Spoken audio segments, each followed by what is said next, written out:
जय श्री कृष्ण चैतन्य प्रभु नित्यानंद श्री अद्वैत गदाधार श्रीवास आदि गौर भक्त वृंदा। हरे कृष्णा कृष्ण कृष्ण हरे हरे, हरे Ram Ram Ram Hare Hare. Hare Krishna and welcome back. Thank you for joining. Today we are discussing verse number 7 of chapter number 2 of Srimad Bhagavad Gita. And this verse is one of the most important verse in entire Bhagavad Gita. But in the last few verses, we saw that Arjuna is telling Krishna why he should not fight against his relatives and friends.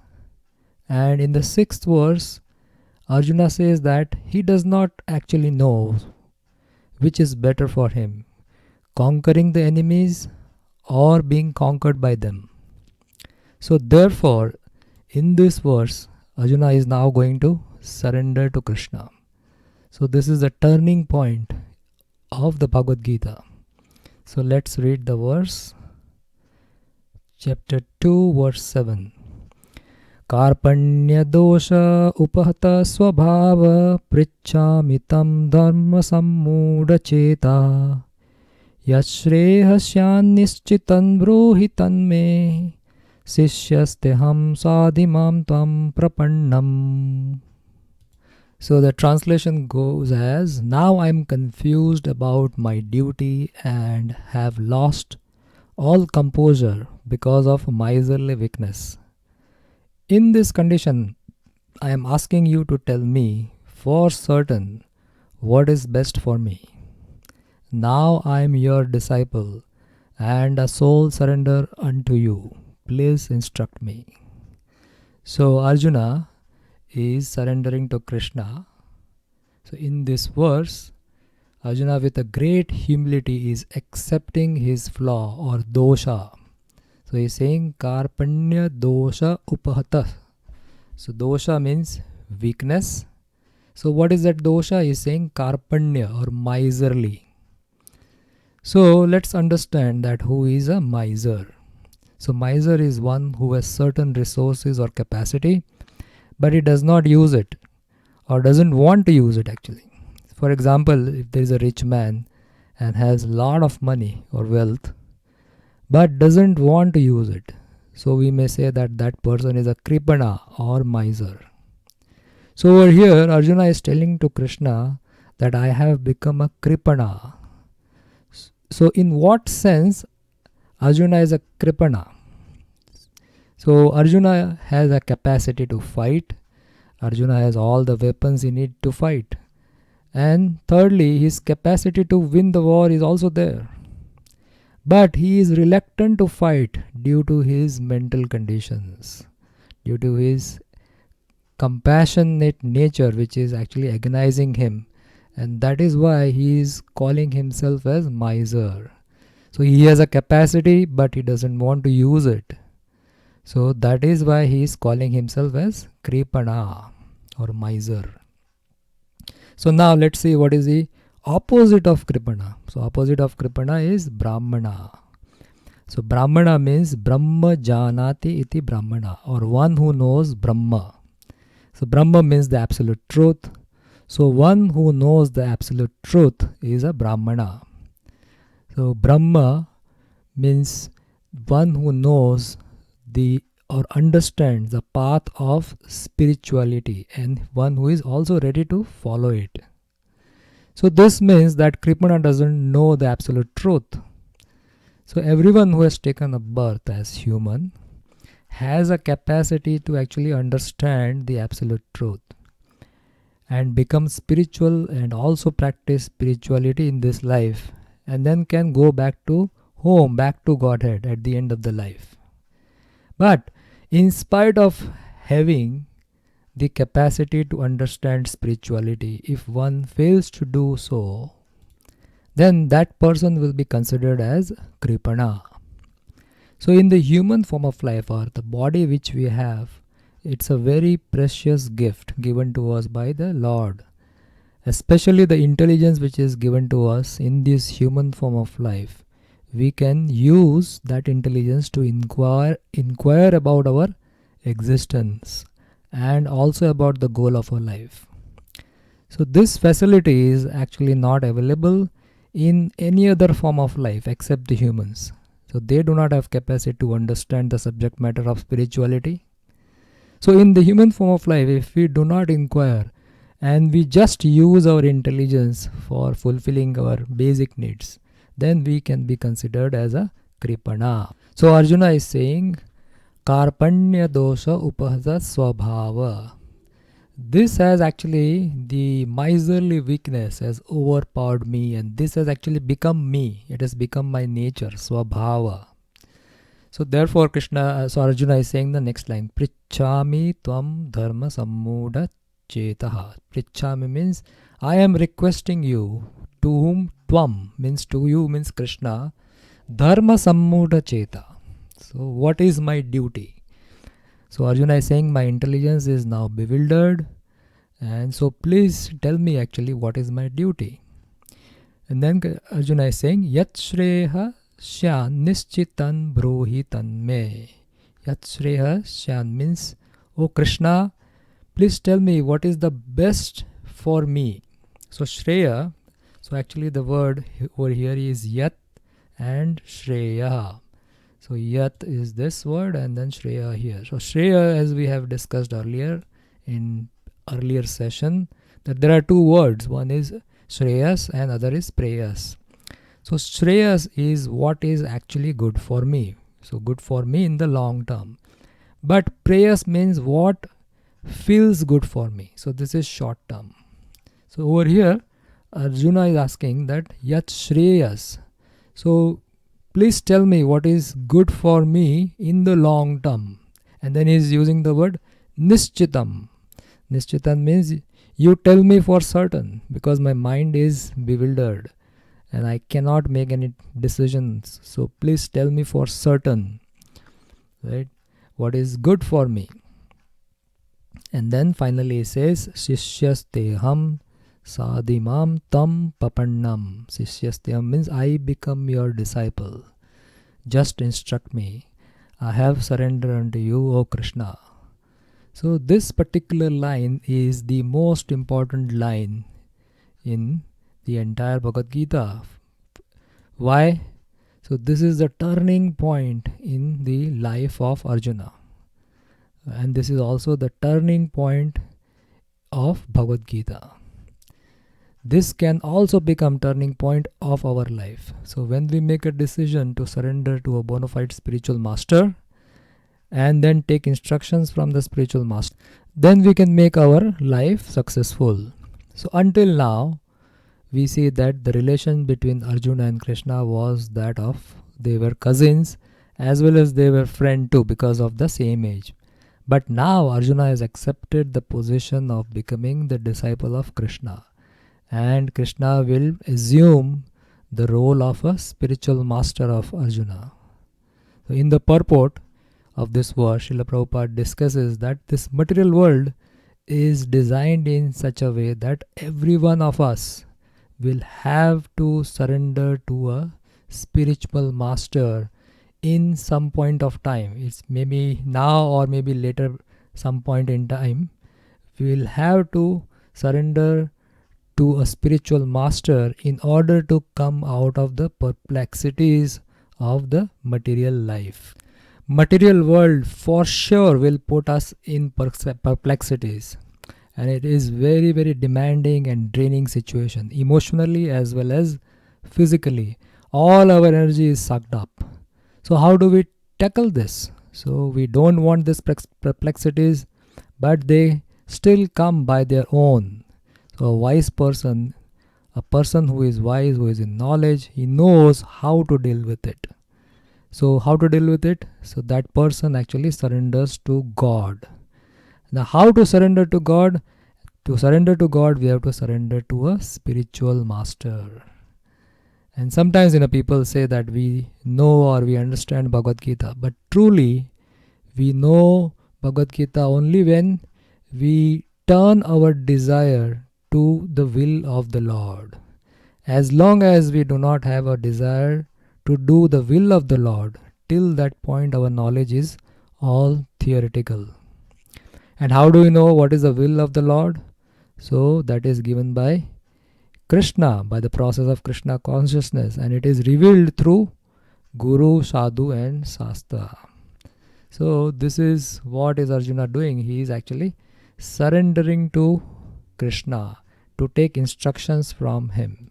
So this surrendering process to a spiritual master is discussed later in chapter number 4, verse number 34 in details. But the essence of that verse is that if we want to understand the spirituality, if we want to understand the absolute truth, one must actually then surrender to a spiritual master. Tadviddhi pranipatena, and then pariprashnena and sevaya. Three things. First, you have to surrender to a spiritual master. Spiritual master is a person who is coming in a bona fide parampara. And then when you surrender to him, the next thing is pariprashnena. So pariprashnena means you ask question to the spiritual masters to get answer, not to test the spiritual master, but to get answers. And then how do you return back this whatever instruction the spiritual master has given? So you serve the spiritual master. So you serve the spiritual master, you serve the instructions of the spiritual master. So this is all actually done by Arjuna in this verse. Arjuna is actually, he is pranipata. Pranipata means he is surrendering to Krishna. And then he is going to ask questions. So the whole Bhagavad Gita is question and answer between Arjuna and Krishna. So pariprashnena. And then finally he is going to serve the instructions of Krishna. Karishye vachanam tava. In the 18th chapter of Bhagavad Gita, I say, whatever is your will, I am going to do it. So the key to approach a spiritual master is humility. One must approach the spiritual master in the mood of humility.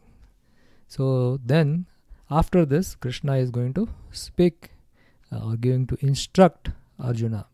And that is going to immensely benefit Arjuna as well as all of us. So let's see what Srila Prabhupada is discussing in the purport. So purport begins with the mostly this purport is talking about the perplexities and how to come out of it. So it begins with Prabhupada saying that the material nature is the source of all perplexities. The material world is designed in this way that there will be perplexities, and we will be put into situations like this one by one. All of us will have to go through this. So Prabhupada is saying that by nature's own way, the complete system of material activity is a source of perplexity for everyone. In every step there is perplexity. So it's not that one perplexity is over and the second one is not coming. You solve one problem, other problem is immediately standing, it's right next the corner, So how do you get free from the perplexities of life? So therefore Prabhupada says that, and therefore it behooves one to approach a bona fide spiritual master who can give one proper guidance for executing the purpose of life. So the purpose of actually surrendering to a spiritual master is that he knows what is the purpose of life, and he can guide us to get through this purpose of life. So all Vedic literature advises us to approach a bona fide spiritual master to get free from the perplexities of life. So this is coming from the Vedic literature itself. All the Vedas, all the scriptures actually talks about this, that one must tadviddhi pranipatena pariprashnena sevaya. And so one must, and there is another verse which is called as tad vijnanartham swa gurumeva abhibhachet. Means if you want to understand spirituality, we must surrender to we must approach to a bona fide spiritual master. The next point Prabhupada is talking about is, what is the cause of perplexity? So these perplexities, this is a continuation of the previous line. All Vedic literatures advise us to approach a bona fide spiritual master to get free from the perplexities of life. So this perplexity, which happens without our desire, it comes on its own. They are like forest fire that somehow blazes without being set by anyone. Similarly, the world situation is such that perplexity of life automatically appears without our wanting such confusions. No one wants fire, and yet it takes place, and we become when we become perplexed. So similarly, all the problems of life, they happen on their own. Of course, there is a reason, which is, normally we don't understand that because we see the current situation, but this is based on our karma action. So based on our past karma, we are getting reactions of the past karma. And these reactions are now manifesting in terms of perplexities. What do Vedas suggest? The Vedic wisdom therefore advises that in order to solve the perplexities of the life and to understand the science of the solution, one must approach a spiritual master who is in the disciplic succession. Very important. We must approach somebody, or our guru should be in parampara. And we have discussed in the introduction that there are 4 paramparas. Right? So one must approach a guru who is representing either one of the parampara. A person with a bona fide spiritual master is supposed to know everything. So the spiritual master is supposed to know, because he has also received this knowledge in parampara. One should not therefore, so this is the most essential line, is the most important line in this purport. One should not therefore remain in material perplexity, but should approach a spiritual master. This is the purport of this verse. So the essence of this whole purport is one must approach a spiritual master. So Arjuna is teaching us by his example that when he had confusion in his life, he took shelter of his spiritual master, Lord Sri Krishna. So similarly, we should also do or follow in the footsteps of Arjuna. Who is the man in material perplexities? So who are them? So this is now being discussed. It is he who does not understand the problem of life. In Brihad Aranyaka Upanishad 3.8.10, the perplexed man is described as follows: Yo va etad aksharam garga aviditvasmal lokat pratisa kripanaha. So this is a definition of kripanaha. Who is kripanaha? So a perplexed person is described as kripanaha. He is miserly man who does not solve the problem of life as a human, and who thus quits the world like cats and dogs without understanding the science of self-realization. So Kripana is a person, as we discussed earlier, is a person who has been given the intelligence, but he only uses the intelligence for the activities which are done by the animals, like eating, sleeping, mating and defending. These are the 4 activities which is common between human beings and animals. So if the human, after receiving the intelligence, in which he can use the intelligence and inquire about the absolute truth, but he just uses the intelligence for the purpose of better eating, better sleeping, better mating and better defending, then that person is considered as kripana. He has the intelligence and is not using. So that's why the word cats and dog is used. Comparison is given like with the animals. This human form of life is most valuable asset for the living entity who can utilize it for solving the problem of life. Therefore, one who does not utilize the opportunity properly is a miser or kripana. And opposite of kripana is brahmana. On the other hand, there is a brahmana who is intelligent enough to utilize this body to solve all the problems of life. So you all trying to study Bhagavad Gita indicates that you are trying to solve the problems of life. So you are trying to act like a brahmana. So we are trying to do that same thing. Ya etad aksharam gargi viditva smal lokat pratisa brahmanaha. So this is the definition of brahmanaha given in Brihad Aranyaka Upanishad. So again, this point Prabhupada wants to clarify who is kripana. So the kripana or a miserly person wastes their time in being overly affectionate for family, society, country, etc. in the material conception of life. So this is what is Arjuna trying to do over here. So is it, okay, let's complete this and then we'll discuss this point. One is often attached to a family, namely wife, children and other members on the basis of skin disease. The Kripana thinks that he is able to protect his family members from death, or the Kripana thinks that his family or society can save him from the verge of death. Such family attachment can be found even in lower animals who takes care of children also. So here Prabhupada is trying to say that the Kripana, they are overly attached to their family members. So this attachment to families and relatives is based on the bodily conception of life. So bodily attachment is actually sometimes it sucks our energy, and it actually it makes us forget the higher goal of life. So is bodily attachment wrong?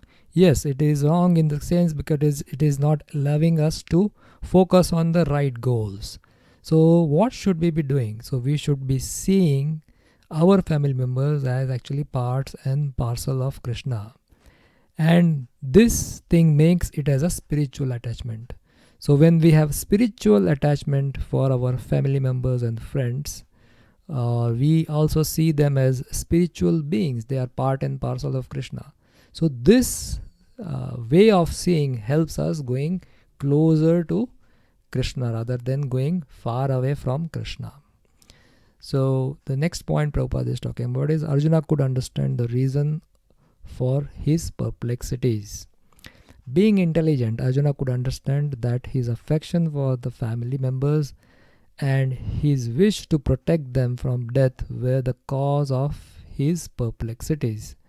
So although he could understand his duty to fight was awaiting him, still on the account of miserly weakness, he could not discharge his duty. So this particular paragraph tells us that Arjuna was intelligent enough, and we discussed this point in the previous session, that the sign of intelligence is to know what to be done when we don't know what to do. So intelligence means to know what to do when we don't know what to do, means to turn upwards to Krishna. So here Arjuna is confused, so now he is going to turn to Krishna. So what did Arjuna do? So this is what is described here. He is therefore asking Lord Krishna, the Supreme Spiritual Master, to make a definite solution. So because Arjuna didn't know what to do, he was confused. He was in a perplexed situation. But he knows what to do in this situation. So he turned to Krishna. So this is actually sign of intelligence. So when we are perplexed, we choose the same path as what Arjuna has chosen. When we are perplexed in life, we look for the solution from Krishna or from the spiritual master if we have one. But we don't try to materially solve the problem, or we don't try to solve the problem at material level. He offers himself to Krishna as a disciple. He wants to stop friendly talks. Talks between the master and the disciples are serious, and now Arjuna wants to talk very seriously before the recognized spiritual master. So Arjuna has surrendered to Krishna. And then Prabhupada says, the next point is Lord Shri Krishna is the original spiritual master. Krishna is therefore the original spiritual master of the science of Bhagavad Gita, and Arjuna is the first disciple for understanding Gita. How Arjuna understands the Gita, Bhagavad Gita, is stated in Gita itself. So this is stated in 10th chapter. Right. So what was Arjuna's understanding? And we discussed that in the introduction. And then finally, Prabhupada is giving us a warning, or he is cautioning us about hearing from the mundane scholars. So Krishna is the original speaker of Bhagavad Gita, yet there are scholars who present the things in a different way. So Prabhupada is pointing this out, and yet foolish mundane scholar explain that one need not submit to Krishna as a person. So Krishna says in Bhagavad Gita, Sarva Dharvan Parityaja Mam Ekam, me alone, Sharanam Vraja. This is 1866. Yet, the scholars, they try to say that, that do not actually submit to Krishna, but to the unborn within Krishna. So they are trying to twist Krishna's words. Krishna is very directly saying Sarva Dharman, means all the dharma, parityaja, give it up. Then Mam Ekam. He's saying Mam means me, Ekam, me alone. Sharanam, you surrender to me. Sharanam Brajaha. Right?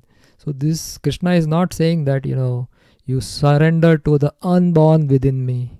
He's not giving any statements like that. But the scholars, and Prabhupada very strongly saying that they are foolish. So he's saying foolish mundane scholar, because they are interpreting Krishna's words. It's like, let's say for example, Krishna is saying that give me a glass of water. So then it's a very straightforward statement. But if somebody interprets that, no, water means he wants some hot drink, let's get a tea for him. No, he has asked for water, so get water. So similarly, Krishna is saying, Sarva Dharman Parityaja Mam Ekam Sharanam Braja. You just surrender to me alone, to nobody else. So then there is no question of twisting and turning those statements to get some benefit out of it. So this is what Prabhupada is saying. And yet the foolish mundane scholar explains that one need not submit to Krishna as a person, but to the unborn within Krishna. And so these scholars, they don't know that there is no difference between Krishna within and without. Krishna's body is spiritual. Krishna is Satchitananda. So one have to read these scriptures in order to know all the details about Krishna. Brahmaji is saying, Iswara Parama Krishna Satchidananda Vigraha. His body and Krishna is same. He is absolute. He is not relative. He is not like us, that our body is different from our soul or us. For Krishna, it's the body and the soul. Krishna is all same actually. So there is no difference between Krishna's within or without. And one who has no sense of this understanding is the greatest fool in trying to understand Bhagavad Gita. So somebody who is trying to understand Bhagavad Gita in this way, Prabhupada is saying, is the greatest fool. Very strong criticism. And somebody who is trying to read those kind of purports, they are also considered as a great fool, because they will be misled. It's as simple as that. It's as simple. They are not going to be getting, or they will not reach the goal for which they are reading this Bhagavad Gita. So that's why Prabhupada is giving a very strong criticism over here. And he is cautioning all of us. So we must be aware of all this. So the discussion in this purport is put in the presentation format, where this, I'm not going to go into detail, but just explaining the flow, that the definition of a man in material perplexity and one who does not understand the problem of life, which is Kripana, to define the miser or Kripana. Who is perplexed and who is Kripana. And then this is compared to an analogy is given here, that is material perplexity is like compared to a forest fire. Both happens without the desire and without being set by anyone. So that's the analogy comparison. And opposite of Kripana is Brahmana. Right? And then what is the mood of understanding this Bhagavad Gita, which we discussed just now, and the difference between Arjuna and the mundane scholar. And then finally, the most important thing of the purport is, the essence of the purport is to approach a bona fide spiritual master in parampara to come out of the material perplexity and for proper guidance to execute the purpose of life. So this is the essence of the entire purport. So with that, we'll stop here and we'll see continue our discussion in the future verses in the next session. Thank you so much. Srila Prabhupada ki jai. Srimad Bhagavad Gita ki jai. Gaur Premanande Hari Bol.